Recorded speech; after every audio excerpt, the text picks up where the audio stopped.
Buenos días a todos. Hoy, como ponía el mail, la verdad es que nos hace especial ilusión esta charla, esta presentación.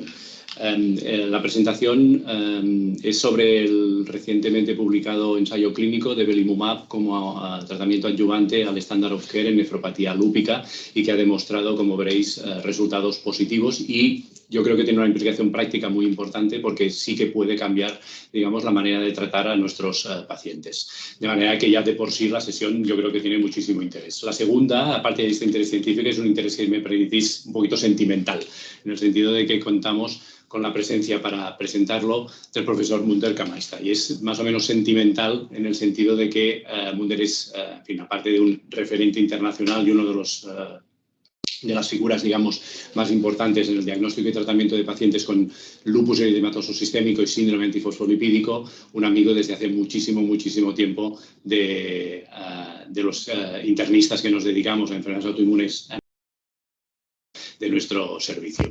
Entonces, aprovechando, digamos, que la pandemia nos permite invitar y hacer las conferencias, las charlas telemáticas y conectarnos, aunque estemos a miles de kilómetros de distancia, y aprovechando la publicación de este ensayo, pensamos que podía ser súper interesante contar con su presencia para pues comentar, que nos presente, digamos, el estudio y luego comentar, digamos, los posibles, algunos aspectos, si queréis, del estudio, del ensayo, incluso comentar después la implicación práctica que esto puede tener. Desde ya le reitero mis agradecimientos por conectarse. Él está a muchísimos kilómetros en otro, digamos, uso horario, con lo cual ha sido también un esfuerzo importante para él a la hora de conectarse. Entonces, antes de dar comienzo a la sesión, le paso la palabra a Iñaki Ernait, él es Medical Manager de GSK, que nos quiere dedicar unas palabras y luego ya habla Munder. Os recuerdo, por favor, que cerréis los micros para que no haya problemas a la hora de la sesión. Iñaki, cuando quieras. Bien. Bueno, pues primero de todo, buenos días a todos. Como ha comentado Gerard, mi nombre es Iñaki Ernait, soy el Medical Manager de toda el área terapéutica dentro del Departamento Médico de Patología Inmunoinflamatoria. Agradecer en concreto a Ricard y a Gerard por darnos la oportunidad de tener esta sesión. Muchas veces nos conocéis a las compañías por las actividades que hacemos directamente con vosotros, como profesionales sanitarios o por medios de prensa o incluso también un poquito a través de colaboraciones que hacemos con las asociaciones de pacientes. Y bueno, pues agradecer, de nuevo repito, pues esta oportunidad un poquito de acercaros la compañía. Información de la compañía me refiero. Voy a ser muy breve, voy a hacer, como decía un poquito antes al principio, de medio chiste de telonero de Munder y simplemente en 2 minutitos, como os comentaba, acercaros y que conozcáis un poquito más la compañía más allá de lo que ya podáis conocer por la parte de tratamiento que tenemos para el lupus eritematoso sistémico.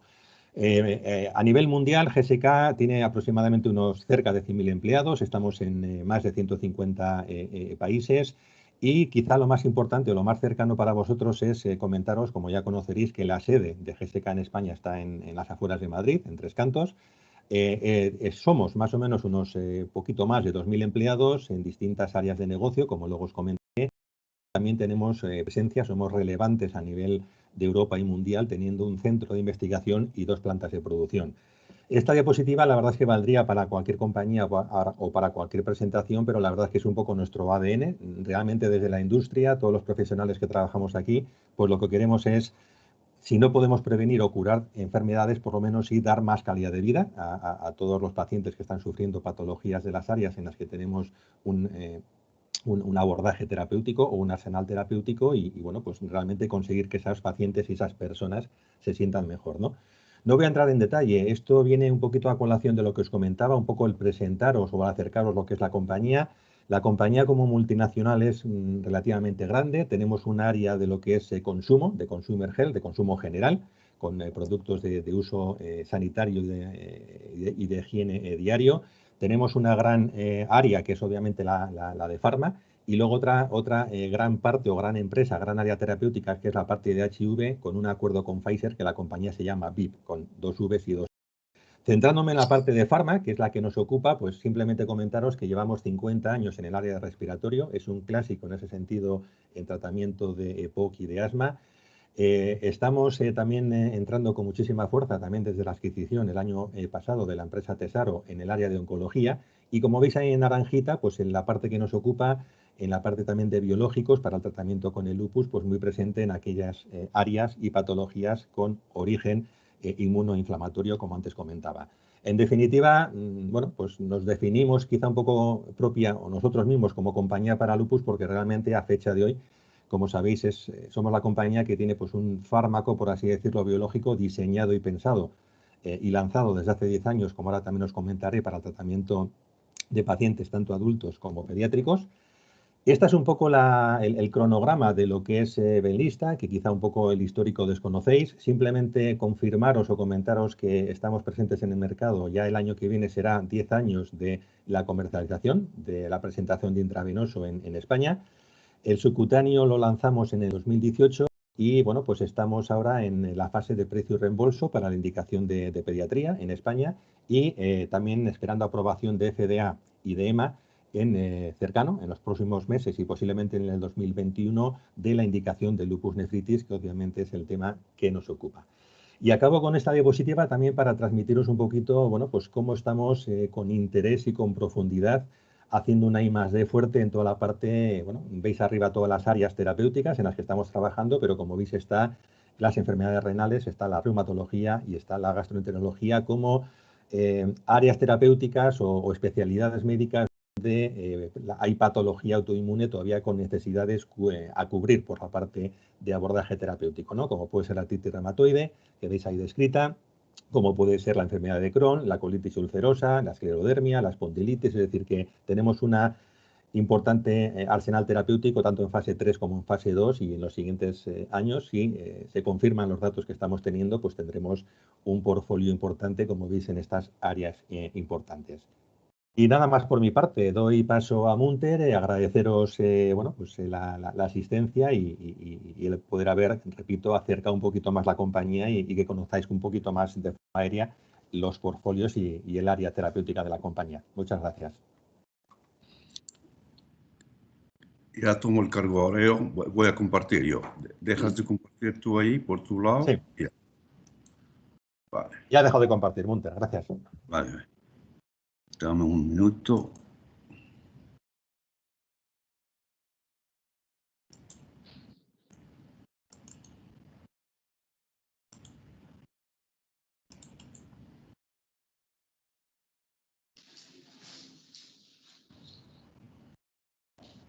¿Ven en la pantalla? ¿Sí? Sí, sí, lo vemos, Munter. Vale. Perfecto. Buenos días a todos. Muchas gracias, Gerard. Muchas gracias, Ricard, por invitarme a volver a casa, porque Barcelona es mi casa y donde empecé a andar en medicina. Antes de empezar a hablar, quiero declarar mis conflictos de interés. Ahora trabajo para GSK desde enero de este año. Hoy toca hablar de un tópico muy importante, no porque trabajo con GSK, porque realmente no tenemos drogas licenciadas, especialmente biológicos, en el lupus eritematoso sistémico.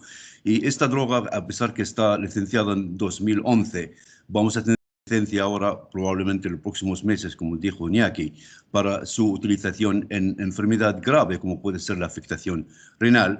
El estudio lo ha circulado Gerard y Ricard, a todos vosotros, que se ha publicado en New England, pero vamos a hacerlo con más detalle y como ustedes ya lo tienen en New England, lo pueden revisar en casa cuando puedan. Pero hoy voy a ir a los detalles del estudio, cómo se ha hecho el estudio, etcétera. Como he dicho antes, el belimumab está aprobado para utilizar en el lupus desde el año 2011, tanto en Europa como en Estados Unidos, cuando PLES 52 y PLES 76, supongo que Ricard ha participado en estos estudios como nosotros. En el 76 hemos participado en Londres con 18 pacientes, probablemente Ricard con un número similar desde Barcelona, y lo hemos celebrado a lo grande cuando tenemos una droga ya aprobada, y cuando los reumatólogos tenían para la artritis reumatoide probablemente 11 o 12 drogas ya licenciadas para la artritis reumatoide. Pues en el lupus no fuimos tan afortunados porque el micofenidato mofetilo, el rituximab, todos han fallado por lo que se utilizan todavía sin licencia. Lo hemos utilizado todos sin licencia, pero en el caso de belimumab ya tenemos licencia desde el 2011. Quiero enfatizar de que en los estudios que se han hecho, el BLEST 5276, la nefritis lúpica activa severa fueron excluidos. Entonces, ¿cómo hemos definido nefritis lúpica activa severa? Aquellos con proteinuria más de 6 gramos al día, aquellos que tenían creatinina sérica más de 2,5 miligramos por decilitro, aquellos que tenían nefropatía lúpica severa con insuficiencia renal terminal que requieren diálisis, o aquellas personas también, o aquellas enfermas que han necesitado prednisona de 100 miligramos al día para controlar su enfermedad. Entonces, ¿eso qué quiere decir? Si la paciente tenía una afectación renal moderada o leve, podía participar en los estudios de BLEST 52 y BLEST 76. De hecho, 267 pacientes, que es el 16% de la población, tenían afectación renal.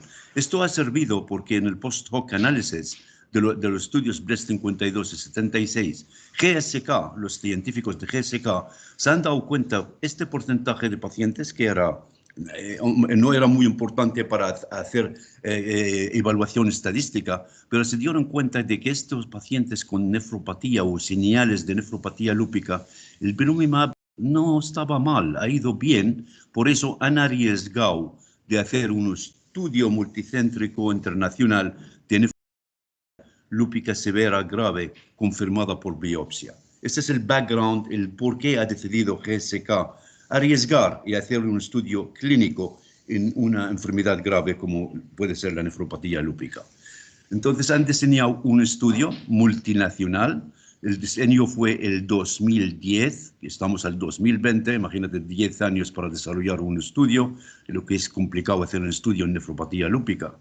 El estudio, para entrar al estudio, tenía que tener nefropatía lúpica activa severa confirmada por biopsia. Y solamente han incluido tipo 3, tipo 4 y tipo 5. La randomización fue 1 a 1 para conseguir el mismo número de pacientes con belimumab y el grupo control, obviamente con placebo, con el standard control. Quiero que se den cuenta que es un estudio único en varios sentidos. El primer sentido, como ven, la duración, 2 años. Entonces el primary efficacy point se hizo a los 104 semanas. Esto no es habitual en nefropatía lúpica. En los estudios de nefropatía lúpica habitualmente se hacía a los 6 meses o 1 año. Esa es la primera característica de este estudio. Los variables de eficacia fue la respuesta principal de eficacia renal, se llama en inglés PER, ya lo voy a definir un poco más adelante. Y las variables secundarias, que teníamos 4 en este estudio: Complete Renal Response, completa a las 104 semanas, PER a la semana 52, el tiempo hasta muerte o acontecimiento relacionado con la enfermedad renal, que lo defino un poco más adelante, lo cual desde el punto de vista clínico es muy importante, y OR es una respuesta global a la semana 104. Y obviamente en este tipo de estudio, vamos a coger la incidencia de efectos adversos que vamos a encontrar en el estudio.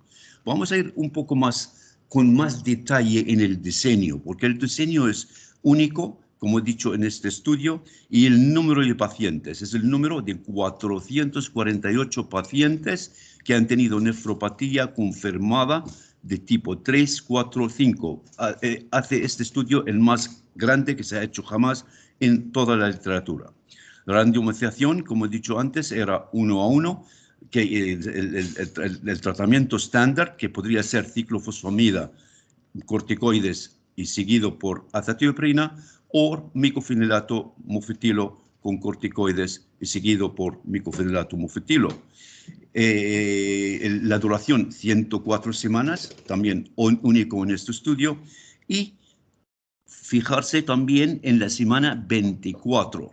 Era obligatorio que todos los pacientes a la semana 24 que tengan 10 miligramos de corticoides o menor de 10 miligramos.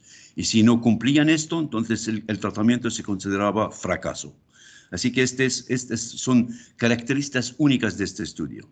¿Qué pasó a las 104 semanas? Aquellos que han llegado a las 104 semanas, tanto control como belimumab, se le ofrecía extensión durante 24 semanas más hasta la semana 128, que fue el final del estudio. Después yo voy a definir las variables que se han utilizado, tanto primarias como secundarias. Los criterios de inclusión, obviamente pacientes adultos diagnosticados con los criterios de clasificación del Colegio Americano de Reumatología, y era importante que tengan anticuerpos antinucleares positivos o DNA positivo o ambos a la vez. ¿Cómo se definió la nefropatía lúpica activa? Por biopsia. Y tenía que ser tipo 3, 4, 5 o combinación de ambas. Y desde el punto de vista clínico, ¿cómo se definió una nefropatía lúpica activa? Aquellos que tenían proteinuria más de 1 gramo al día. Hemos utilizado en el estudio UPCR, que es la el ratio proteína creatinina en orina, sedimento de orina activo. Aquellos que no tenían sedimento activo en orina, entonces la biopsia tenía que ser menos de 6 meses. Se me olvidó decir que la biopsia tiene que ser reciente, los últimos 6 meses. Pero aquellos que no tenían sedimento activo, la biopsia tiene que ser mucho más reciente, los últimos 3 meses, o la proteinuria tiene que ser mucho más masiva, de 3,5 gramos al día. ¿Qué hemos excluido en este estudio? Aquellos pacientes que hayan fallado previamente al tratamiento de inducción con ciclofosfamida o micofenidato mofetilo, porque son los tratamientos de inducción. Si han fallado ambas, fueron excluidos del estudio. Aquellos pacientes que tenían afectación severa del sistema nervioso central fueron excluidos. Los que tenían también cáncer los últimos 5 años y los pacientes que tenían insuficiencia renal con filtrado glomerular menos de 30 fueron excluidos del estudio. Los pacientes que recibieron rituximab, por ejemplo, en el último año fueron excluidos del estudio también. Vamos a hablar de los medicamentos, que también es muy importante, cuáles fueron permitidos y cuáles fueron no permitidos en el estudio. Primero, la inducción. La inducción no parte de la randomización, fue parte del médico que ha ingresado el paciente en el estudio. Tenía 2 opciones: o trata al paciente con ciclofosfamida, el protocolo europeo, de 500 miligramos cada 2 semanas durante 3 meses, quiere decir 6 infusiones, y seguido por azatioprina con la dosis máxima de 2 miligramos al día, o la opción B, que dar micofenidato mofetilo, dependiendo del peso del paciente, de 1 a 3 gramos al día, y después en el periodo de mantenimiento bajar la dosis hasta 1 gramo, si quiere el médico, al día. Así que eso no fue parte del protocolo. El protocolo te permitía utilizar cualquiera de las 2 opciones. En cuanto a esteroides, aquí sí parte del protocolo. El protocolo permitía infusión de metilprednisolona hasta máximo de 3 pulsos, de 500 a 1000 miligramos por pulso, seguida por máximo 60 miligramos de esteroides orales. Como he dicho antes, enfatizo otra vez, a las 24 semanas, la dosis de esteroides oral tiene que ser de 10 miligramos o debajo de 10 miligramos. Hemos sugerido este protocolo de reducción de esteroides a lo largo de las semanas durante la inducción, pero el médico no tenía que seguir esta recomendación. Lo único que hay que llegar a 10 miligramos o debajo. ¿Se podía permitir rescate? Por razón renal, no. Si quieres aumentar esteroides porque ha habido una recaída renal, entonces ya es fallo terapéutico.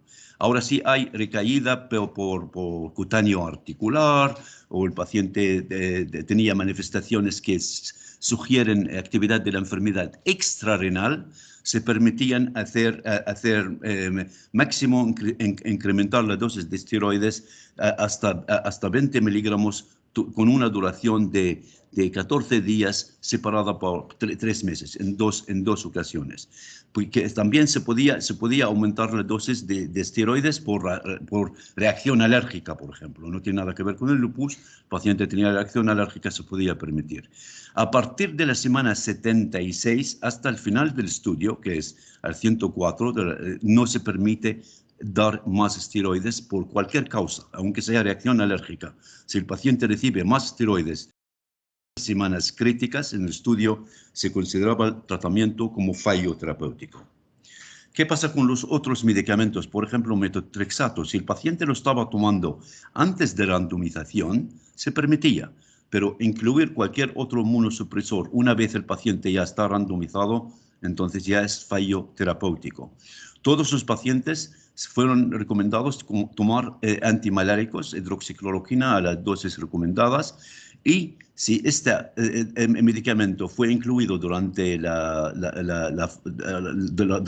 inducción, está muy bien, pero si está incluido o se fue incluido a partir de las 24 semanas, entonces se consideraba como fallo terapéutico. La mayoría de los pacientes lo empezaron, ya lo estaban tomando o lo empezaron en la primera fase, en los primeros 6 meses.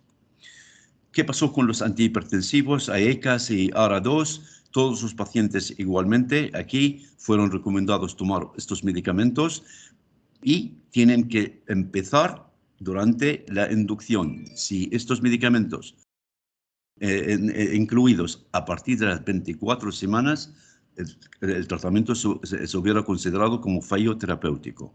En el estudio no se recomendaba el uso de antiinflamatorios o la aspirina, pero si el paciente tomaba, por ejemplo, síndrome antifosfolípido o anticuerpos antifosfolípido, aspirina, no se consideraba como fallo terapéutico. Las variables del estudio, es muy importante entender las variables del estudio que hemos utilizado. La variable fundamental o la principal es la respuesta principal de eficacia renal, PER. Eso es muy importante, es un score compuesto por 3 elementos. La ratio proteína-creatinina en orina tiene que ser menos que 7. El filtrado glomerular tiene que ser más de 60 o ninguna disminución previa al brote de más del 20%, y el paciente no se considera como fallo terapéutico, no necesitó rescate, por ejemplo, con esteroides, etc. Tienes que cumplir estos 3 elementos para considerarse como respondedor, que haya respondido. Please, por favor, fíjense también otra cosa característica en este estudio. La respuesta principal o la respuesta a las 104 semanas se tiene que medir 2 veces.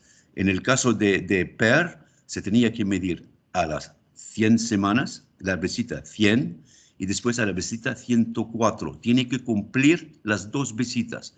Como PER fue también a las 52 semanas, fue un objetivo secundario en este estudio, se tenía que medir a las 48 semanas y repetirlo otra vez y cumplir con este PER a las 52 semanas. Quiere decir, la respuesta se tuvo que confirmar 2 veces.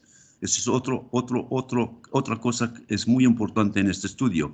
Si el paciente cumplía solamente una de las 2 visitas, fallo terapéutico, tiene que cumplir las 2. Respuesta renal completa. Esto aquí ya es más restringido. También se midió a las 100 semanas, a las 104 semanas, y los elementos aquí ya más restringidos. Tiene que ser la ratio proteína creatinina 0,5, la velocidad glomerular tiene que ser más de 90 mililitros por minuto, o disminución no mayor del 10% del valor previo al brote, y el paciente no haya considerado como fallo terapéutico. Tienes que cumplir los 3 y tienes que cumplirlos a las 100 semanas y a la semana 104. Respuesta renal global, Ordinal Response. Cuando se diseñó este estudio, el 2010, esa respuesta era obligatoria. no se podía hacer un estudio, ensayo clínico en pacientes con nefropatía lúpica sin tener esto como la respuesta principal en el estudio. Y esto es una forma global de medir la respuesta, que es si respuesta completa, parcial o sin respuesta. Pues esto dejó de ser obligatorio en el 2015 y la mayor razón por dejar de ser obligatorio por el sedimento de orina, porque esto incluía el sedimento de orina, era muy difícil de estandarizar cómo se mide el sedimento de orina. Hay varios factores, si la mujer tenía la regla podía interferir, etcétera, y se decidió que el sedimento de orina se debería eliminar, por lo tanto eliminaron esto como tiene que ser respuesta principal de cualquier estudio. Esa es la razón por lo que hemos cambiado a PER nosotros el 2017 con el consentimiento del FDA y, ojo, mientras todavía estamos ciegos a la respuesta que ha tenido el estudio. Quiere decir, se ha cambiado a PER durante el periodo ciego del estudio. No es que nos interesaba cambiar a PER porque nos vienen mejor los resultados, que se quede claro. Pero se quedó esto como respuesta secundaria en el estudio. Entonces ya he definido qué es la respuesta renal completa, qué es la respuesta renal parcial.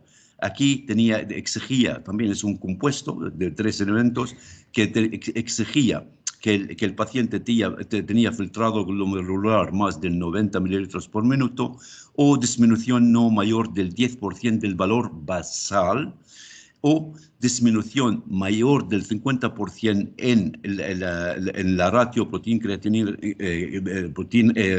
proteína sobre creatinina en orina, y si el basal era menos de 3, se tenía que tener menos que 1, y si la proteína basal era más que 3, tiene que ser menos que 3, y el paciente no se considera como fallo terapéutico.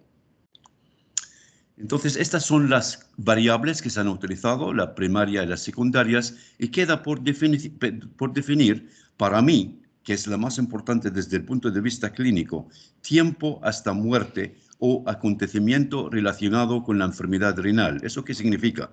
Enfermedad renal en estadio terminal, doble de creatinina sérica, empeoramiento renal con respecto al inicio, aumento de proteinuria o deterioro de la función renal, o fallo terapéutico debido a acontecimiento renal. Todo esto es, desde el punto de vista clínico, son datos muy importantes y tienen influencia también sobre nuestra actitud terapéutica. Para mí, ese es uno de los variables secundarias más importantes del estudio.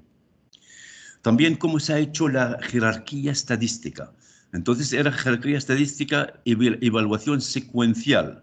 Tienes que cumplir con la respuesta principal de eficacia para seguir haciendo análisis estadístico. Quiere decir, hay que cumplir primero con la evaluación principal, y si no cumples, pues se para el estudio estadístico ahí. Si cumples, pues pasas a la respuesta renal completa, y si cumples esto, pasas a la respuesta principal de eficacia renal, y así. Así fue la evaluación, jerarquía estadística secuencial. Las características basales del estudio, como ven, como era de esperar, la mayoría eran mujeres, el 88% eran mujeres, la edad media aproximadamente 33 años, clase 3 y clase 4 era el 68% de los pacientes, clase 3 más 5 o clase 4 más 5 era el 26% de los pacientes, y clase 5, puramente clase 5, eran el 16% de los pacientes, distribuidos igualmente en el brazo placebo, que tenía 223 pacientes, o Belimumab, que tenía también 223 pacientes.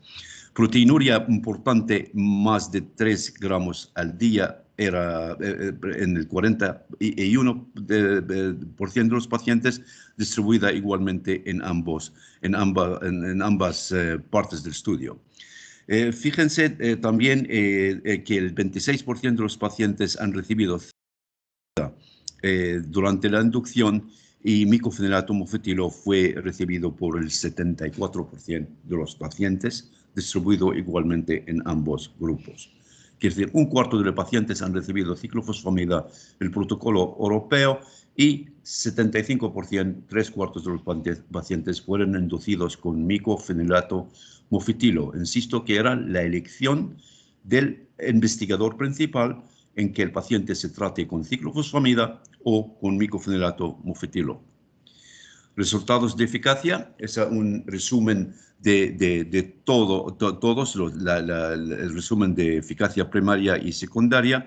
Y como ven, el porcentaje de pacientes tratados con belimumab intravenoso más terapia estándar que cumplieron el objetivo primario y todos sus objetivos secundarios, y fue significativamente mayor en comparación con aquellos tratados con placebo más terapias estándar. Voy a analizarlo ahora una por una, así porque es una diapositiva compleja, así lo vamos a hacer una respuesta por una respuesta. Objetivo primario. Como ven, en color naranja, el 43% de los pacientes tratados con belimumab, comparado con 32,3% tratados con placebo, obviamente con tratamiento estándar, han respondido, y estadísticamente era significativo. Pero lo más importante aquí no es el porcentaje, no es la delta entre tratados con belimumab con tratados con placebo, sino el odds ratio de 1,55 en favor a belimumab. ¿Eso qué significa en términos estadísticos? El 55% más chance o más probabilidad de que el paciente consiga el PER si fue tratado con belimumab comparado con placebo. Eso es la interpretación de odds ratios. Es que hay que verlo con odds ratios. Cuando se hace el análisis visita por visita, todas las visitas de los pacientes, en naranja otra vez, el color naranja es belimumab, el otro color es de placebo. Como ven, a partir de 24 semanas, que es el tiempo de inducción, hay una separación clarísima en favor de belimumab. Hay más pacientes tratados con belimumab han conseguido PER a las 104 semanas comparado con control. Y esto fue durante todas las visitas hasta la semana 104. El tiempo, esto es muy importante también, hasta alcanzar el PER fue mucho más rápido para el belimumab y fue más mantenido para el belimumab hasta la semana 104 comparado con el placebo. Claramente, la separación a partir de las 12 semanas, como ven, hay una separación clara a favor de belimumab. Objetivos secundarios, lo mismo. Respuesta renal completa, 30% en pacientes tratados con belimumab, comparado con aproximadamente 20% en el placebo, con odds ratio a favor de belimumab, 74%, quiere decir 74% de chance de conseguir respuesta renal completa si el paciente fue tratado con standard of care, tratamiento estándar con belimumab. Lo mismo haciéndolo visita por visita. Como ven, a partir de la semana 12-16, entre semana 12-16, hay una separación clarísima a favor de belimumab hasta final del estudio a 104 semanas. Bueno, la pregunta fundamental, y esto está recogido en New England también, que como lo van a ver, está claramente a favor, al menos el estudio demuestra que aquellos pacientes que fueron inducidos con micofenilato mofetilo han respondido mejor tanto para la PER como para la RRC, que es respuesta renal completa, con micofenilato mofetilo con belimumab. Así, la asociación micofenilato mofetilo con belimumab durante la inducción ha sido superior que ciclofosfamida más azatioprina. Hemos tenido varias reuniones con expertos, como se puede imaginar, y la mayoría de los opinan esta superioridad se debe a la azatioprina, no es la ciclofosfamida. El micofenilato mofetilo durante el mantenimiento es superior que la azatioprina en nefropatía lúpica. Hay varios estudios que demuestran esto, así que probablemente no es el que ha fallado la ciclofosfamida en la inducción, sino el tratamiento de mantenimiento con azatioprina hace estas diferencias. Lo podemos discutir más tarde. En cuanto al tiempo hasta respuesta renal completa, como ven igualmente que como el PER, fue mucho más rápida en pacientes tratados con belimumab y mantenida hasta el final del estudio de 104 semanas a favor de belimumab. En cuanto a PER a las 52 semanas, como he dicho que fue uno de los objetivos secundarios, 46% con belimumab han respondido comparado con 35% en el placebo, el grupo placebo con odds ratio a favor de belimumab 1,59. El tiempo hasta muerte y acontecimientos relacionados con la enfermedad renal, eso, como insisto otra vez, desde el punto de vista clínico es fundamental para nosotros que cuando vemos a nuestros pacientes en la clínica, el riesgo de acontecimiento relacionado con la enfermedad renal o muerte en cualquier momento hasta la semana 104 fue 49% menor en el grupo de belimumab versus el grupo placebo. Eso lo van a ver mejor en esta diapositiva. Hemos tenido pocas muertes. Ese estudio solamente fue para 2 años. Hemos tenido pocos que hayan progresado a enfermedad renal estadio terminal y pocos obviamente han doblado la creatinina sérica. La diferencia fue en el lado derecho de la diapositiva. Como ven, hemos tenido 35 eventos en pacientes tratados con belimumab y 63 eventos en pacientes tratados con placebo plus standard of care. Y obviamente estadísticamente muy a favor de belimumab. La respuesta renal global, Ordinal Renal Response a la semana 104. Como ven, la respuesta renal parcial no había diferencias en medio de la diapositiva, pero en cuanto a la respuesta renal completa y sin respuesta, el paciente sin respuesta fue a favor de belimumab. Así, la diferencia estadísticamente significativa entre el porcentaje de pacientes que alcanzó el objetivo compuesto secundario fue a favor de belimumab comparado con placebo. Para terminar, pues hay que poner una diapositiva solamente y entramos a la discusión. Es obviamente efectos adversos. Como ven, tanto en el placebo como en el belimumab ha sido balanceado el número de efectos adversos. El 95% de grupos han tenido algún tipo de efectos adversos. Efectos adversos graves fue en el 25 al 29% en ambos grupos. Efectos adversos que conllevan a interrupción del tratamiento fue igual, 13% en ambos grupos. Y hemos tenido 11 muertes en el estudio, 6 en belimumab y 5 en el placebo. En cuanto a efectos adversos de especial interés, como neoplasias, reacciones sistémicas postinfección, infecciones de especial interés, por ejemplo, infecciones oportunistas, herpes zóster, tuberculosis, sepsis o depresión, suicidio o autolesión, fueron igual en ambos grupos. Así que no hemos tenido ningún signo de que añadiendo belimumab en el periodo de inducción, tanto con ciclofosfamida como con micofenidato mofetilo, aumenta el riesgo de efectos adversos en el estudio clínico. Quiero terminar aquí, pero antes de terminar quiero decir que a pesar que está publicado en el New England y todo lo que quieras, hasta que se cambie en nuestro label, tanto en España como en Estados Unidos, como en otros países del mundo, si utilizan el belimumab en nefropatía lúpica activa severa, sigue siendo off-label. Tenemos que esperar que las autoridades, EMA en nuestro caso en España, que nos cambien o nos permitan cambiar el label antes de que nosotros como compañía recomendar su uso en la nefropatía lúpica activa. Gracias.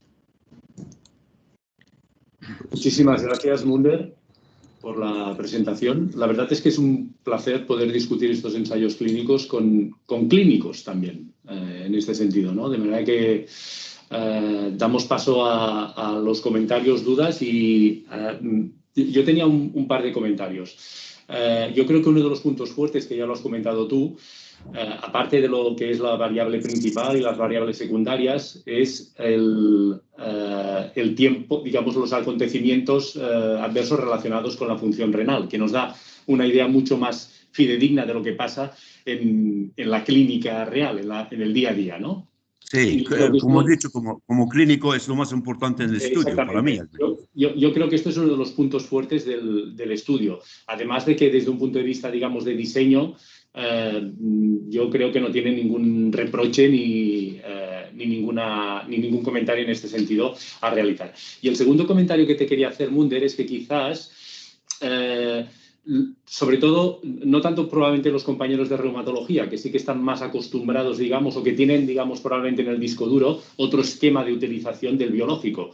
En los que nos formamos como internistas y nos dedicamos a enfermedades autoinmunes, vemos al biológico como una tercera, cuarta o quinta línea de tratamiento. Y quizás lo que hemos de empezar a cambiar en nuestro disco duro es igual que hacen los compañeros de reumatología, no esperar a que el paciente esté tan mal como para utilizar el biológico. Y quizás, con los datos que ya hay de belimumab en no nefropatía lúpica, en los cuales no solo disminuye la actividad, sino que a largo plazo disminuye el daño de los pacientes, yo creo que quizás tendríamos que empezar a cambiar un poquito el chip y empezar a poner el biológico, en este caso belimumab, un poquito antes.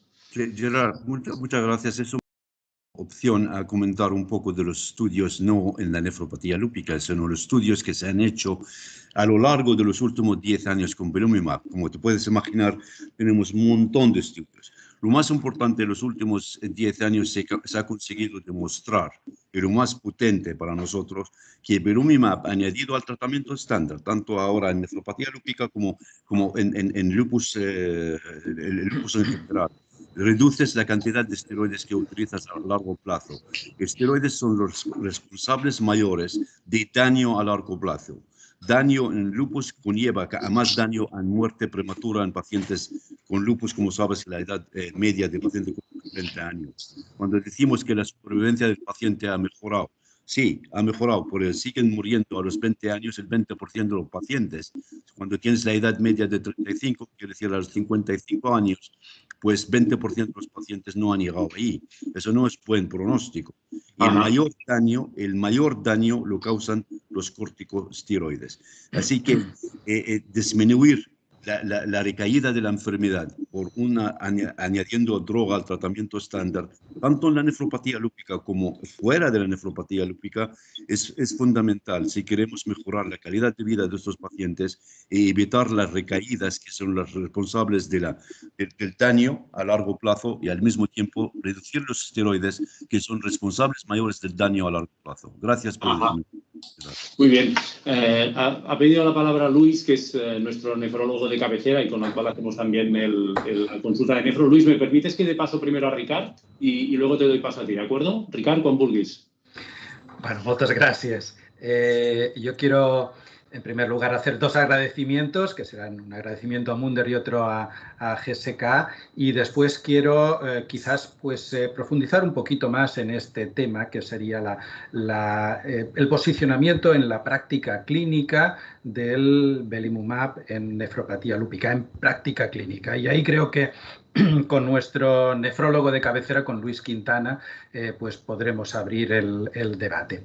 En primer lugar, los agradecimientos. Munder, 1.000.000 de gracias por estar aquí con nosotros. Con Munder compartimos desde hace prácticamente 35 años, yo creo que la vida, no solo la profesión, sino la vida. Y hemos hecho muchas cosas juntos, hemos empezado muchos proyectos, muchos que ya están ahora pues muy consolidados. Y bueno, pues es curioso que creo que esta es la primera vez en todos estos años que participas en nuestro, creo que ya prestigioso Fórum de Malaltías Autoinmunes. Y esto probablemente es, digamos, la parte positiva que nos ha traído esta maldita pandemia. Por lo tanto, si algo podemos decir bienvenida pandemia ha sido que nos ha traído la posibilidad de que por primera vez estés aquí con nosotros. Gracias. 1.000.000 de gracias. Y también 1.000.000 de gracias a GSK, aquí representado pues, por Iñaki, que nos ha dado ha hecho de telonero, como decía él, de Munder, pero también pues sé que está Ángela y sé que hay más gente de GSK aquí. La relación de la academia con la industria pues siempre es una relación que debe pues vigilarse, controlarse, valorarse y equilibrarse. Pero yo creo que en este caso es absolutamente paradigmático de una buena relación. GSK se ha caracterizado ya desde el principio y aunque Munder ahora trabaje en ese lado, pues ha estado en el otro lado, en el lado de la academia con nosotros desde hace muchos años, y la relación con GSK, su interés por esta enfermedad, por el lupus, y también hablaremos por otras enfermedades autoinmunes minoritarias, pues ha sido siempre de agradecer, destacado. Y una anécdota que conocen pues ya los seniors, pero probablemente los juniors no la conocen.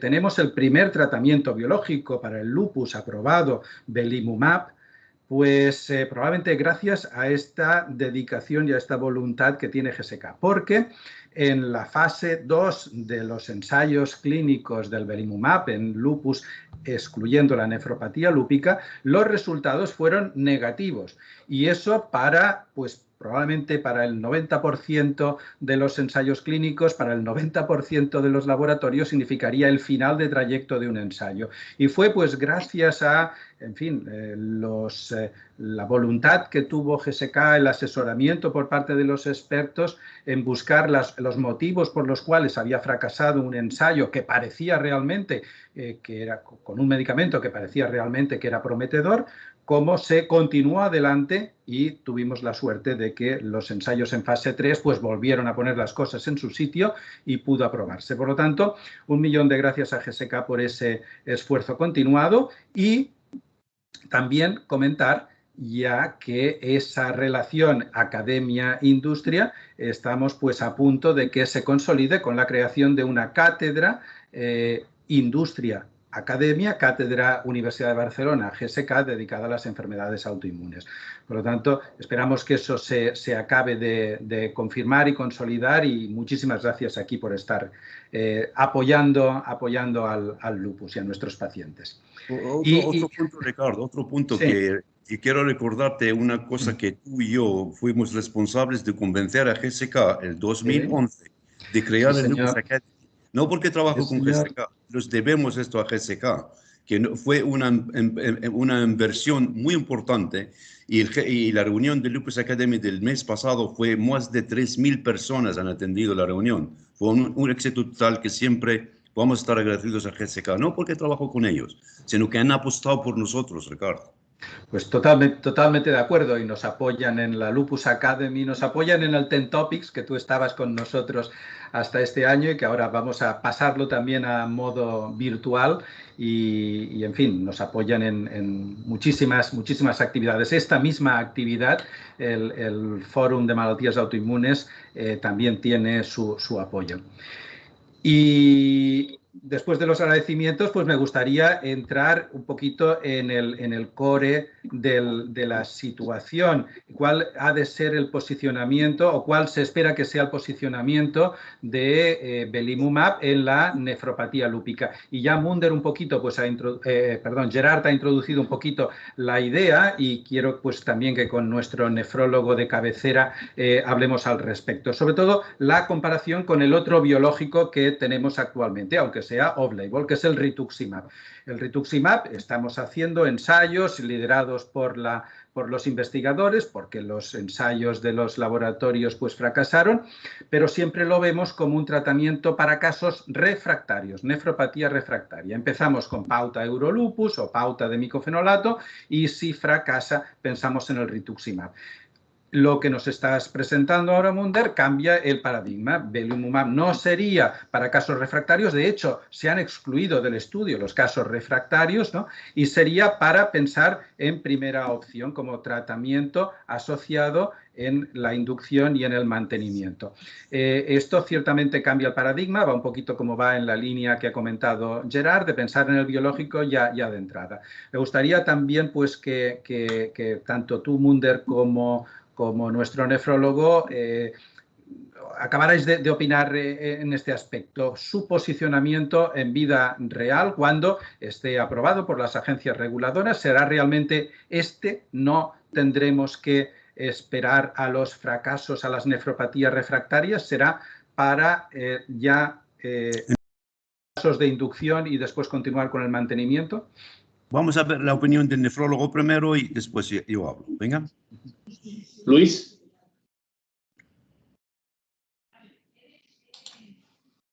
Luis. Ya está, sí. Perfecto. Bueno, primero agradecer a GSK, a Munder por la excelente presentación. La verdad es que, bueno, creo que es bastante claro que este estudio nos responde unas preguntas y nos genera otras preguntas, que yo creo que es lo interesante. Entonces, primero, que yo creo que desde el punto de vista nefrológico, a la paciente con lupus es muy importante ofrecerle al momento de la inducción cómo consolidar y cómo prolongar la respuesta renal, que muchas veces con el riñón hemos de ser pacientes y de hecho los resultados más interesantes y que generan un mejor pronóstico son los que se presentan después del tercer año. Mantener una proteinuria por debajo de medio gramo, sí puede ser un sedimento inactivo y un filtrado glomerular estable. Yo creo que este estudio en ese sentido pues nos confirma eso, ¿no? Que no solamente a la paciente hay que decirle, probablemente con el micofenolato, con la ciclofosfamida, vamos a inducir remisión, puede ser completa, sino que realmente hay fármacos que nos permiten prolongar esa remisión, disminuyendo el efecto tóxico, por ejemplo, de los esteroides que mencionabas. Yo creo que eso es muy interesante y bastante claro y nos debe invitar a utilizarlo en la inducción en la nefritis lúpica. Ahora hablaríamos un poco de la severidad. Moderada, leve, digo, en términos de alteración de la función renal o de la actividad histológica. Ahora bien, respecto a lo que aquí vienen un poco las preguntas que genera, que yo también creo que es interesante. Una fortaleza del estudio, por ejemplo, es que se ha incluido también un grupo de nefritis lúpica de clase 5, aislada, y sería interesante ver este subanálisis, realmente si hay alguna diferencia en esta clase en cuanto a la respuesta renal y la evolución. Eso es un aspecto que yo creo que es interesante. Y luego, tú mencionabas las diferencias entre las dos ramas, entre ciclofosfamida y micofenolato, diciendo que probablemente las pacientes de la rama de ciclofosfamida habían ido peor por el mantenimiento con la satioprina. Sí. Esa es la opinión, amigo, la opinión de muchos nefrólogos que hemos tenido la oportunidad de discutir los resultados. Opinan que la diferencia se debe a satioprina.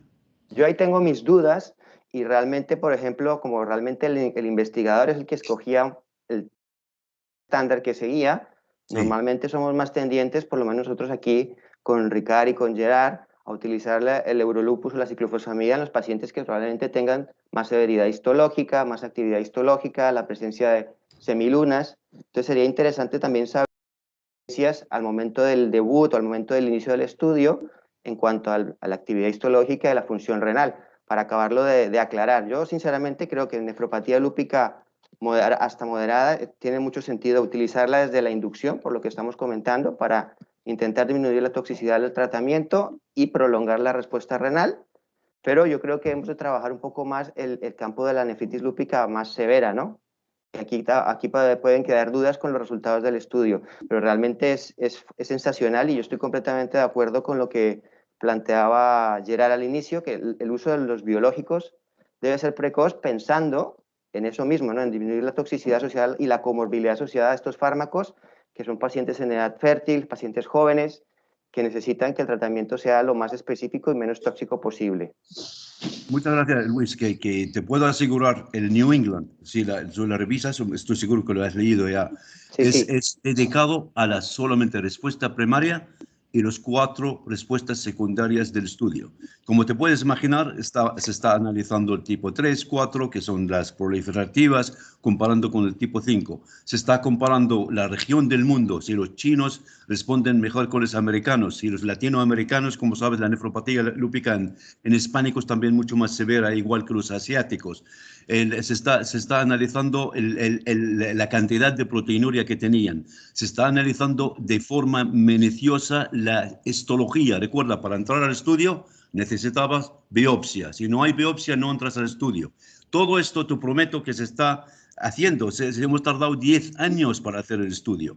Todo esto viene. De momento, todo lo que tenemos es la respuesta principal y las 4 respuestas secundarias. Se está analizando todo lo que has comentado. Esto va a venir, estás esperando cada 3, 4 meses va a tener nueva publicación respecto a la histología, respecto a la región del mundo, respecto a la proteinuria, respecto a las cantidades de recaídas de la enfermedad lúpica durante el estudio y respecto también al ahorrador de esteroides, porque es la primera vez en este estudio de BLESS, del programa BLESS, que exigimos en el estudio que haya reducción de esteroides. En los otros estudios no era exigencia del estudio, sino el médico que trataba al paciente decidió bajar los esteroides. En este estudio, por primera vez, vamos a demostrar que belimumab añadido al tratamiento estándar reduce esteroides a largo plazo.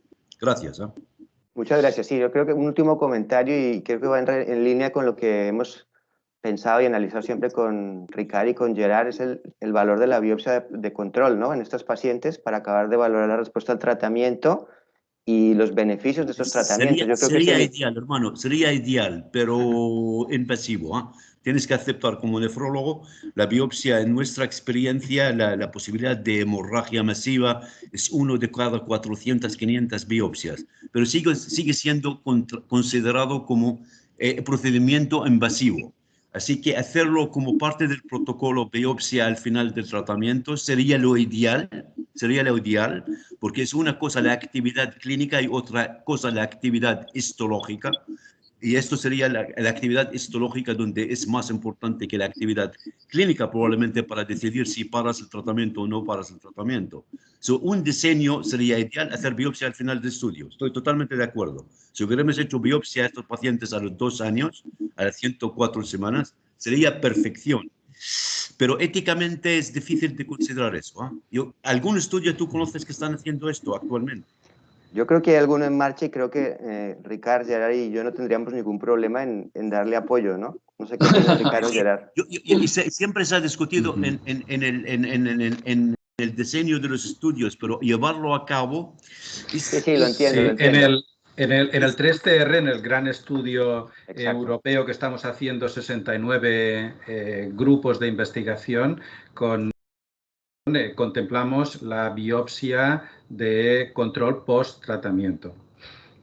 Para decidir el manejo a largo plazo, para si paras la medicación. Para ver realmente si se ha producido pues también una remisión histológica, no solo una respuesta por biomarcadores, ¿no? Después de haber aplicado los tratamientos. Déjame hacer otro comentario a Luis. Oye, he mandado un mensaje a los chinos, voy a estar tarde 10 minutos, así que no pasa nada. Muchas gracias. No, en serio, tengo conferencia con los chinos, mandé mensaje, dije, no, sin problema. Que, oye, es una discusión muy importante, por eso he mandado un mensaje. Luis, otra cosa que tú has dicho que es muy importante, que con Ricard, con Londres, con David de Cruz, cuando hemos tratado, siempre hemos utilizado Euro-Lupus. ¿Sabes mis conexiones con Estados Unidos? Es totalmente al revés. Cuando tienen nefropatía lúpica, lo primero que hacen es micofenolato mofetilo. El Euro-Lupus, porque se llama Euro, no sé por qué, o probablemente hemos inventado esto en Europa, no sé, porque nos da más confianza, o probablemente también por compliance, porque cuando das ciclofosfamida, tú sabes que el paciente lo está tomando. Cuando das micofenolato mofetilo, no estás seguro que se lo está tomando. Además, los efectos adversos de micofenolato mofetilo son muy altos, intolerancia gastrointestinal, etcétera, etcétera. Así, en Europa, te doy la razón, pero todavía no lo tenemos analizado por regiones. Si los pacientes que han tomado micofenolato mofetilo fueron europeos o asiáticos o americanos, pero mis conexiones con Estados Unidos lo utilizan muy poco ahora la ciclofosfamida en Estados Unidos. Yo no sé, tú como experto en nefrología tienes la misma impresión, que la ciclofosfamida, el protocolo europeo lo utilizamos más en Europa que en Estados Unidos. ¿Impresión o no? Bueno, sí que bueno, ya sabemos muy bien por qué se llama Eurolupus. Yo creo que el doctor Cervera lo sabe muy bien por qué se llama Eurolupus, y hay cierta resistencia en América a utilizarlo, pero yo creo que realmente desde el punto de vista de los está el tema un poco de la severidad y la actividad histológica y la insuficiencia renal. O sea, lo que tú comentabas, el micofenolato tardas más tiempo, tienes problemas de adherencia y con la ciclofosfamida te aseguras que en un tiempo más corto lo tienes controlado. Entonces yo creo que en líneas generales se utiliza mucho más el micofenolato por obvias razones, pero sí que al comparar una rama de micofenolato y ciclofosfamida sí que me parece que un sesgo claro clínico es que yo esperaría más severidad en la rama de ciclofosfamida y por tanto los resultados a medio y largo plazo pues pueden verse influenciados por esto, ¿no? Lo que sucede también es que actualmente lo que se hace mucho en práctica clínica es un Eurolupus modificado, que sería inducción con ciclofosfamida, pauta corta, pauta Eurolupus, y mantenimiento muchas veces con el micofenolato, no con azatioprina. Con lo cual, exacto, sí. pues probablemente atacamos las dos partes o los dos problemas. Atacamos una acción más rápida y probablemente más intensa con la y más seguro que se aplica el tratamiento, controlamos la adherencia, y por otra parte hacemos un mantenimiento con un fármaco que sobre todo en la raza no caucásica, en los pacientes no caucásicos, sabemos que probablemente es más efectivo, que es el micofenolato. También pues, tenemos que ver por regiones. La azatioprina demostramos nosotros en el grupo Eurolupus que era igual de efectiva que el micofenolato como mantenimiento en blancos europeos caucasianos, ¿no? Ciertamente, probablemente en mestizos latinoamericanos, en negros de Estados Unidos, probablemente la situación es diferente y la azatioprina se queda corta, probablemente. Muy bien. Quería hacer solo un comentario más, que quizás, digamos, también tiene mucha importancia en práctica clínica, que es el coste del fármaco, ¿no? Y que ya nos pasó cuando aparecieron los resultados de los dos estudios pivotales de Belli, que en algunos países, y tú lo sabes muy bien, Munder, en Reino Unido, hubo problemas para que NICE, ¿no? Con el argumento de que la diferencia probablemente no era suficiente como para justificarlo en seguridad social, digamos, ¿no? ¿Un comentario al respecto? Eso cambia el panorama. Estamos hablando ahora de nefropatía lúpica, órgano diana en la enfermedad lúpica, donde el tratamiento estándar de hoy, el nefrólogo está con nosotros, Luis, te puede confirmar, el tratamiento estándar de hoy en nefropatía tipo 4, por ejemplo, en 20 años, diría el 15% acaban con insuficiencia renal terminal, ¿o me equivoco? Sí, Luis. En torno al 20% y claro, entonces ahí también es otro tema de futuro, es cuál es el objetivo que buscamos, ¿no? Si buscamos un si los estudios, el hard outcome habitual en nefrología es filtrado glomerular por debajo de 15 o requerimiento en terapia sustitutiva renal, pero lo ideable, lo deseable sería mantener un filtrado por encima de 30 para que el pronóstico fuera mejor. Correcto. Pero sí, correcto. Entonces, que ese es mi punto, que NICE, para entonces, la nefropatía no era parte del panorama. El sistema nervioso central sigue siendo no parte del panorama. Entonces, NICE han considerado, para entonces, el 2011, cuando entró al mercado, que no es cost effective. Después, con el apoyo de pacientes, yo estaba involucrado en esto, con el apoyo de los pacientes, con David Eisenberg, con gente experta en el país, no estuvimos de acuerdo y hemos luchado y ha cambiado el 2015. El 2015 ha cambiado, lo permiten, entonces lo permiten con ciertas condiciones que han implementado, que tienen que ser utilizados para 6 meses y si no hay respuesta lo quitas. Tiene que haber registro en Manchester, lo cual es muy bueno para estar seguro que el paciente ha seguido el reglamento, que tiene que ser activo, anticuerpo antinuclear, double-stranded DNA positive, etcétera, y para conseguir un registro de pacientes y aprender si ha sido costo eficaz en los pacientes. Ahora toca revisar esto. 5 años, que ahora el 2020 toca revisar si ha sido útil o no ha sido útil esta como decir, legislación o utilizar el medicamento a cargo de la Seguridad Social. Yo no sé la situación en España. ¿Está a cargo de la Seguridad Social el belimumab ahora o no? Sí. Ricardo, sí, lo que tenemos son unas regulaciones similares. Aquí pues va por diferentes departamentos de sanidad de las comunidades autónomas y en Cataluña, que yo participé en su aprobación o en la lucha por su aprobación, tenemos unos requisitos similares. Necesitas demostrar la actividad de la enfermedad con el fracaso terapéutico de corticoides más inmunodepresores, con un SLEDAI de 10, nos han apretado, no solo de 6, y una respuesta a los 6 meses, y si no se produce esa respuesta con el descenso del SLEDAI a menos de 4 puntos, para la financiación. Yo, de todas formas, y ya lo saben la gente de GSK, siempre he insistido mucho en el aspecto económico. Aunque es cierto que estamos hablando de un órgano Diana, que probablemente los números tienen que salir al hacer los estudios de costo-efectividad diferentes de cuando estamos hablando de la piel o de las articulaciones, siempre he insistido en un aspecto. Casi parece un paradigma que biológico es equivalente a caro.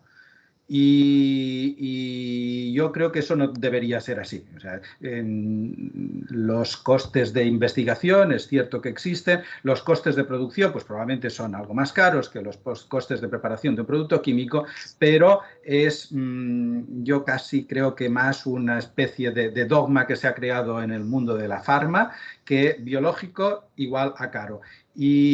Y si queremos que se administre en tiempos de recortes, porque por mucho que ahora pues hablen de que la sanidad será prioritaria y que hay que apoyar la sanidad después de la COVID y todo esto es palabrería, y vamos a seguir igual con las restricciones iguales o mayores de las que teníamos hasta ahora. Por lo tanto, el precio, insisto, que se tendrá que luchar para que el precio sea asequible y que no sea disuasorio para aplicarlo en los pacientes. Si estuvieran mis manos, para ti gratis. Sí. Muchísimas gracias. Oye, Iñaki, no has escuchado esto, ¿verdad? Iñaki ya me conoce cómo soy de insistente en este tema, ya me conoce. Sí, estaba mutado, he escuchado, ¿eh? He escuchado y queda grabado, además. Muy bien. Oye, gracias por todos. Me tendré que ir ahora, pero gracias por todos. Gracias, Ricard, por otra vez por la invitación. Si queda cualquier pregunta, estoy dispuesto a contestar por email. Ya sabes comunicar. Yo soy amigo de la unidad, así que muchísimas gracias, Luis, por asistir y contribuir. Espero tener más oportunidades de volver con más datos. Y prometo que, Ricard, si me invita a final de año, volveré con más datos respecto a la nefropatía lúpica, histología, tipo 3, 4, 5, regiones, la flare, la cantidad de recaídas y el ahorro de esteroides que este estudio ha demostrado. Muchas gracias para todos. ¿eh? Gracias. Gracias. Muchísimas gracias, Munder. Y gracias. Seguro que te invitamos otra vez, no lo dudes. Iñaki, muchísimas gracias también a GSK por el apoyo que siempre nos dais, sobre todo en estas actividades, digamos que, y además en estos tiempos son tan importantes en que los congresos presenciales o las reuniones presenciales tenemos bastantes dificultades en llevarlas a cabo. Muchísimas gracias, Iñaki. Uy, no, estás mutado. Estás mutado. Sí, perdonad por no interferir con ruido. No, simplemente te decía que nada, agradeceros a todo el equipo, sobre todo a Ricard y a Gerard la invitación en el nombre de todo el equipo. Y nada, seguiremos tomando parte y colaborando y ayudando en este tipo de actividades científicas. Así que muchísimas gracias. Perfecto, muchísimas gracias. Y muchísimas gracias a los compañeros de Nefro también por haber asistido a la sesión. Venga, muchas gracias. Bueno, nos vemos en una semana. Venga, hasta luego, gracias. Adeu. Gracias, hasta luego. Adeu.